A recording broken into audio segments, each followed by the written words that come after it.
Hello and welcome to the Badger Talks podcast, the podcast that shares interviews with experts from the University of Wisconsin-Madison community about their work, research, and a little bit about what they're like as people, too. I'm your host, Buzz Kemper. Today, we're focusing on economics, and I'm happy to have as my guest Menzie Chinn, Professor of Public Affairs and Economics at La Follette School of Public Affairs. Menzie Chinn, thank you so much for being on Badger Talks. Well, thanks for having me. This is a really fascinating topic to me, and it's one that I feel is not only misunderstood by a lot of people, but it's definitely something that I feel like I have only a minuscule grasp of. We were all taught the basics of supply and demand when we were kids, but that's largely what people know. And what is economic health? Is it the stock market? Is it the price of a loaf of bread? How do we come together between people's perceptions and what's actually going on? It's a huge question, and I apologize in advance, but that's where I'm starting. Well, no apologies necessary. I mean, that's an excellent question. And let me just say, I've studied a lot, and yet every day I learn some more about how to track the economy, how to interpret the state of the economy. So it is something that's constantly enduring challenge. If we look at the state of the economy, the indicator that economists look at mostly to figure out the overall state is the GDP, gross domestic product, which is the value of all the goods and services produced in the borders of the United States after adjusting for prices rising over time. Okay, so it's like the real value of the goods and services we produce within a space of a year, let's say. So that's the broadest measure, and by that count, the economy in the second quarter, that's April through June, grew at a pretty steady pace of 2.8%. If I annualize it, just like you annualize your interest rate on your credit card.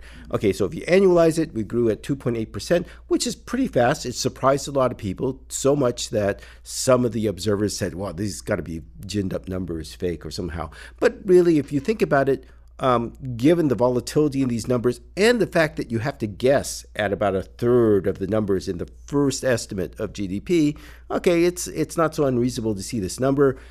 But you got to then wonder, how much is it capturing the actual state of the economy?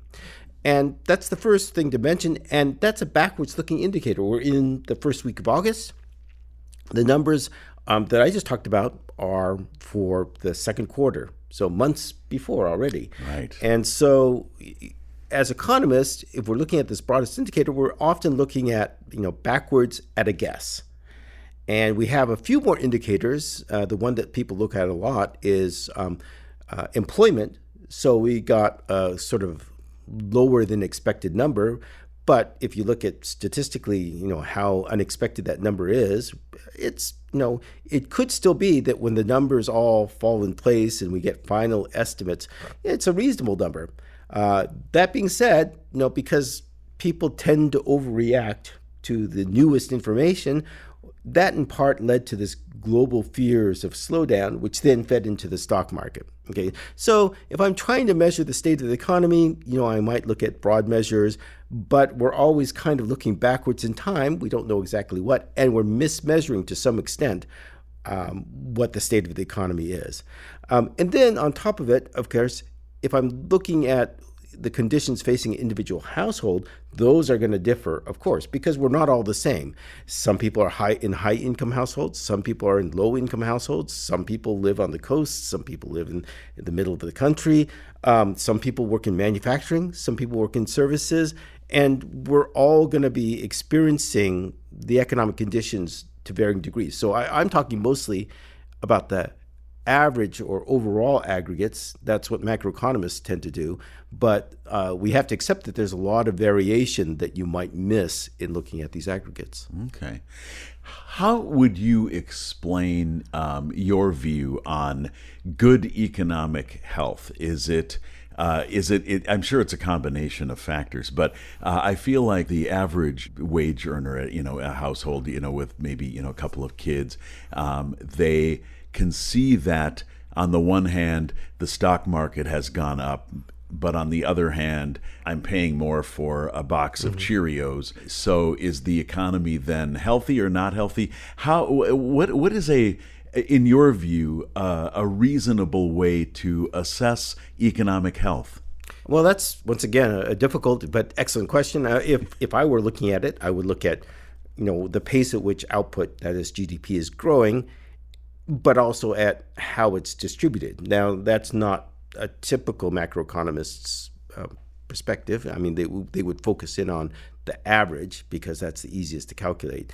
But you know that if most of the output or the income is going to the top little bit of the population of households, then that might not be a balanced sort of growth. That's one thing. The other thing that you mentioned is, prices. Okay, so people feel the movement of prices profoundly. And, one thing you can say is how much do you have in terms of real things, real food, real housing, and so forth. But the other part is, how much does it cost? And so that's why economists will often talk about inflation, which is the increase in the general price level, so of all consumer goods, typically CPI. So what's true is we had year-on-year growth in prices of close to 8%, a year and a half, 2 years ago. And that is not super high by historical standards, but it's super high relative to what we mostly remember. You have to go back to the 1970s, early 80s to see numbers like that. So it was, on top of it, inflation, which people do the calculation in their head, gee, if only prices hadn't risen, but they forget the part about, well, why are prices rising? Partly because labor markets are tight and it's tough to get stuff, and partly because people have money to buy things. Okay, so they leave out the fact that, I'm employed, I'm doing well, but they take into account, if only prices hadn't risen, I would be so much better off. Put that together with the fact we hadn't seen such big price rises in so long, that was a double shock. And so in some ways, you might say people are weighting much more heavily, as far as we can tell, this inflation increase than they were in the past. And in part, also, they're looking at not just the rate of change of prices, but the fact, okay, relative to pre-pandemic, I pay 20% more for, let's say, groceries. Okay, and for a lot of people, it's the price level of things, especially things they buy a lot of constantly over time, relative to where they were, like 4 years ago, 3 years ago. And so you mentioned the pandemic, and that's a big thing we have to address here and unpack a little bit, is that had a huge impact on our economy in a negative way. And we have also found that the United States, that is, has at least heard from a number of sources, we'll see if you agree, that we have the best post-pandemic economy of all the industrialized nations. Is that correct? If you say, we are the economy that's growing the fastest among our peers, so taking away, what's our level of income? I bet you Switzerland has a higher per capita income level. Probably. But you're right. I mean, the American performance is one of the best in the world. Now, we should compare it against pre-pandemic in the sense of, well, we were growing faster than Europe on average, right? So that being said, I think that the change in growth rates, it's much more pronounced here than elsewhere. Now, that's partly, I think, the dynamism of the U.S. economy, but it's also partly the fact that between the Trump administration and the Biden administration, okay, both, we dumped maybe $3-4 trillion in like a $20 trillion economy. We dumped a lot of stimulus into the economy. And so you, as an economist, I would be surprised in part if we hadn't grown faster than our peers, which to some extent took a much more restrained approach to stimulating and supporting the economy. So, we got that plus. On the other hand, we might have accumulated debt a little bit faster. So nothing is a free lunch. I would say, in my opinion, it was a fair trade because in doing this, we kept people from starving as much as they otherwise would have. We kept people on health to have health care because we expanded the safety net temporarily. We reduced child poverty for the years that we expanded the child tax credit, which then expired, and then you saw poverty rates spike back up. And you got rid of the scarring effects of having businesses close. Lots of businesses closed during the pandemic, but if we hadn't had the Paycheck Protection Program, which essentially gave money to firms to keep people employed, it probably would be much worse. And those effects linger long after just the downturn. So in that sense, you could say, yeah, $4 trillion, a lot of money. But in some sense, part of it, at least, was investment. Mm-hmm. Not necessarily all of it, but part of it. It seems like the pandemic must have had a huge impact, with or without the stimulus. But how would you describe where the biggest impacts were? Was it because supply chains were then interrupted? What were sort of the biggest factors that really threw a rock into the lake here and caused all these ripples? That's an excellent question. I mean, in my opinion, people may disagree, but you can view the sort of inflation surge that we got in 2022 to 2023 as a combination of two things: the administration's supporting the economy with fiscal stimulus, the Fed keeping interest rates low. But I'd say, a third to a half of this surge is caused by exactly the supply chain disruptions and, what the support did to the labor market. So to supply chains, you got to understand it's not just in the United States.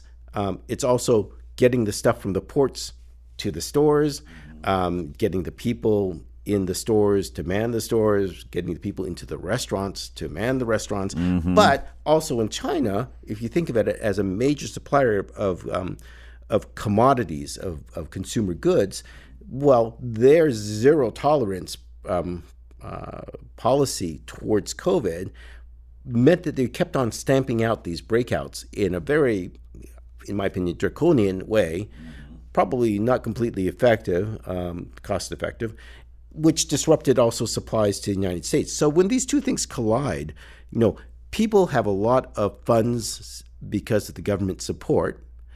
They don't have as many places to spend it as before because you can't travel as easily, or you don't want to travel, don't want to go to the restaurant to eat out. Yeah, you reallocate your spending towards goods. At the same time, the goods are having to take a longer time to get to the U.S., and the ports are having trouble maintaining operations. And in fact, during this period, it's not that the ports reduced a lot of their capacity. It's just that, they were slammed.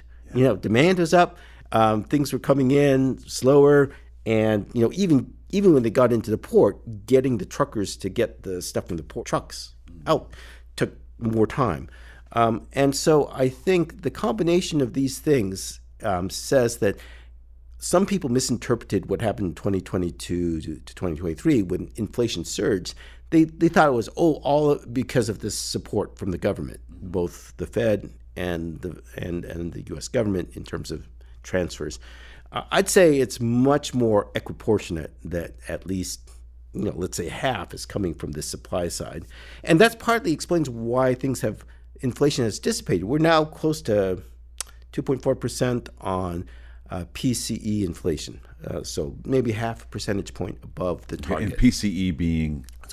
Personal consumption expenditure deflator, which is the measure that the Federal Reserve targets implicitly. It says it wants 2%, and we're somewhere around 2.5%, let's say. And that thing zooms up if you look at a picture and then zooms down. If it were because the government had shoved all this support in, and that was the only explanation, we would still expect higher inflation.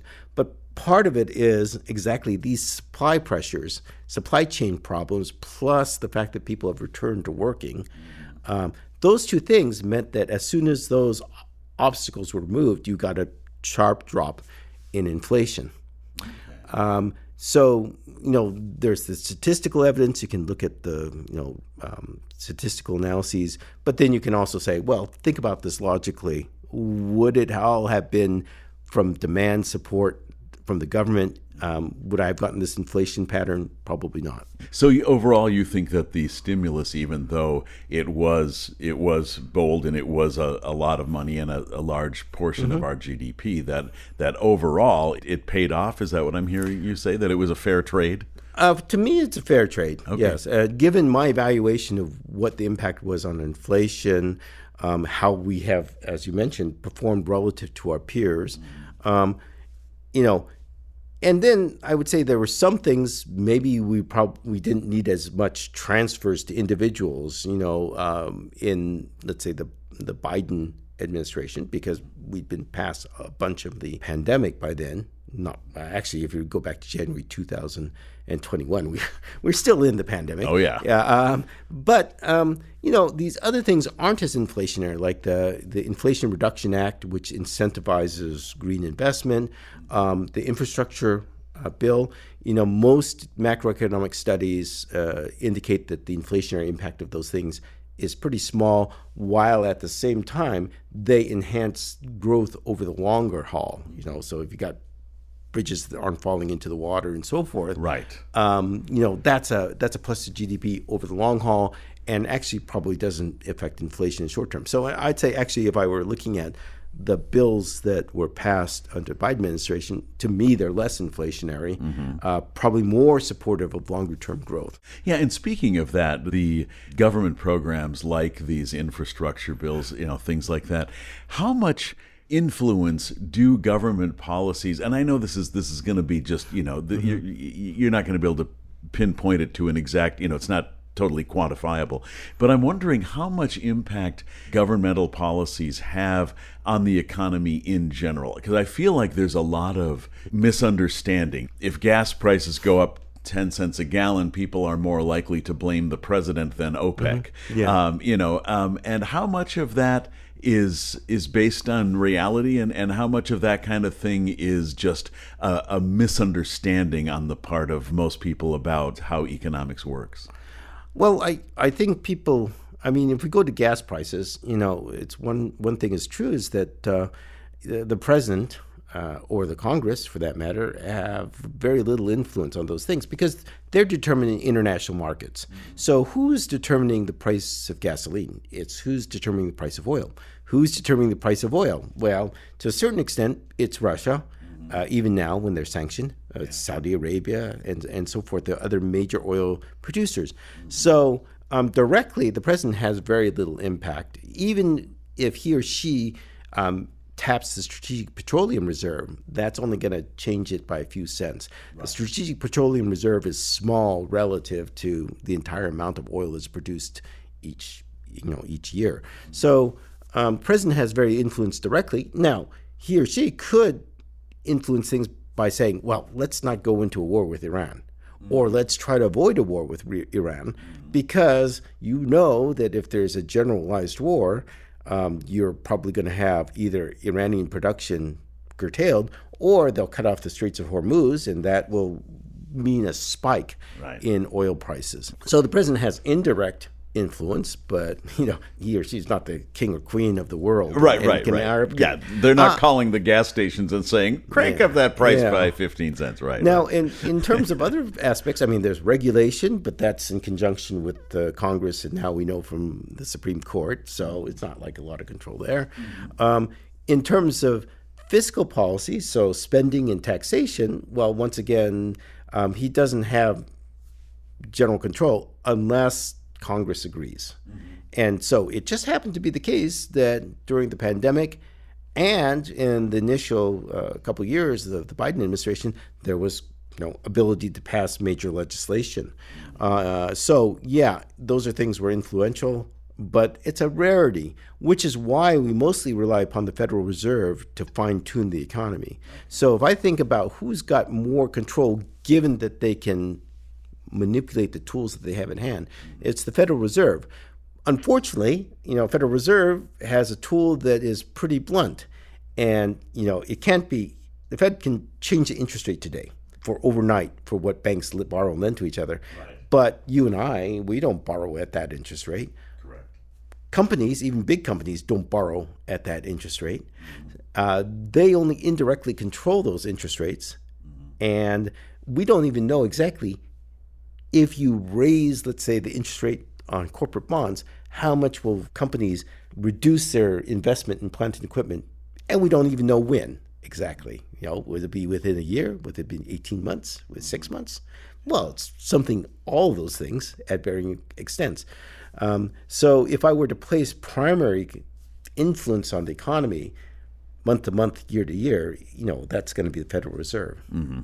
About how long, we talked about this earlier, that there is a lag time between an adjustment happening to the economy and us being able to actually recognize that and quantify it. Are we about 3 months behind on accurate information? Are we 6 months behind? About how much of a lag is there? Excellent question. I'll tell you a story. A couple decades ago, I was working in government, and one of my colleagues said, "I'm quite sure we're not going to be in a recession." And this is like April, May 2001.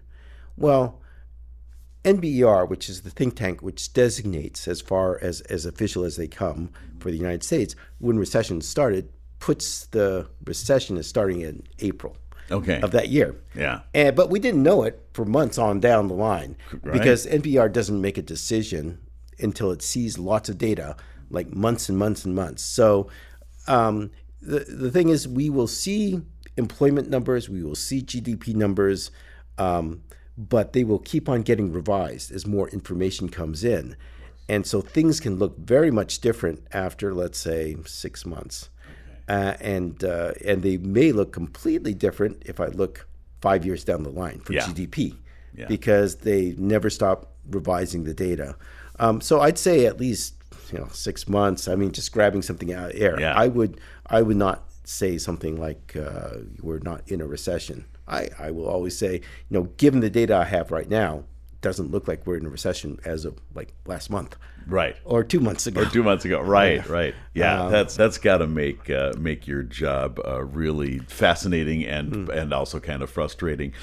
I want to then bring it down a little bit, because we are in Wisconsin, and this is the Badger Talks podcast.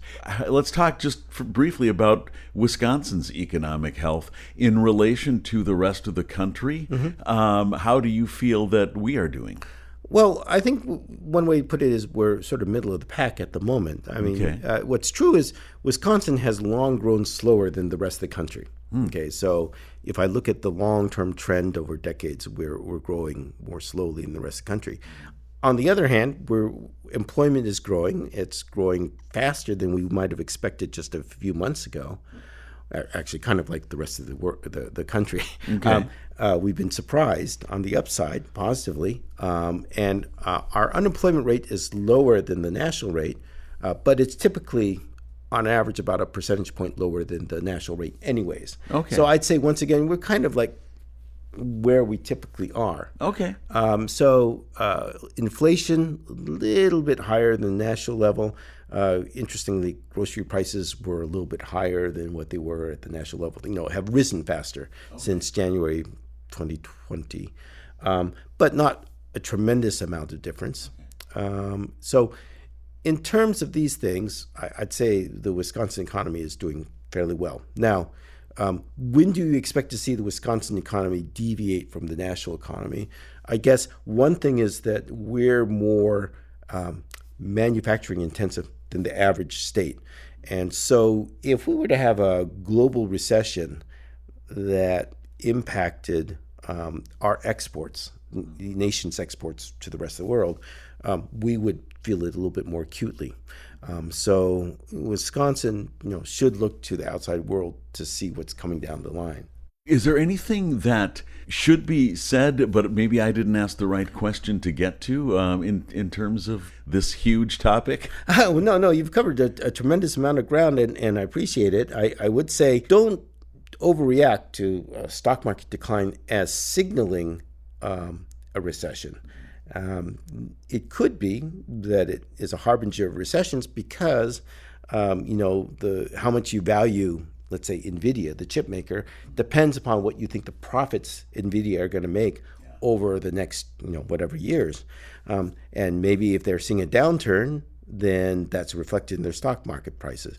But on the other hand, I'd say if you're trying to assess what's going to happen in the future, best to look at what's happening today. And as far as we can tell, the U.S. economy in terms of production and consumption is doing fairly well. That is good to hear.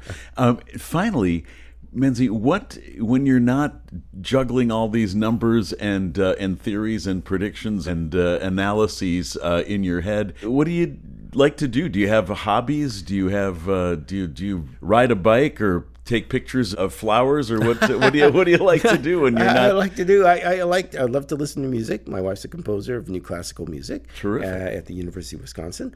I love going to museums to see artwork. Particular artwork that I haven't seen before. So traveling around the world is part of the luxury of being an international economist. It can take you to places that you wouldn't otherwise have gone to. So I'd say the last thing is travel and just exploring the world and seeing how other people live and how other people think. I mean, that is one of the great joys, because it's all too easy if you live in America and you don't travel outside. You start saying, oh, well, this is the way you should think. And going outside of Madison, United States, Northern Hemisphere, is a great thing, and one that broadens your horizons to think a little bit more broadly about things. Yeah, no kidding. Where could we hear some of your wife's compositions? She has several CDs out. Laura Schwendinger is her name. Of course I know. I've recorded some of her works. Okay. Oh my gosh, that is so terrific. Okay. And occasionally you'll hear her interviewed on WPR. Yeah. And she's having several concerts going on in New York City coming up. So all around. Audrey and I recently recorded a record by Jessica Johnson. And she did one of Laura's compositions. Yeah, exactly. So well, please tell her hello for us. Okay, we'll do. Definitely. Terrific. And Menzie Chinn, this has been really, really clarifying. Thank you so much. It's been great to have you here as my guest. Thank you. Oh, pleasure. Thank you.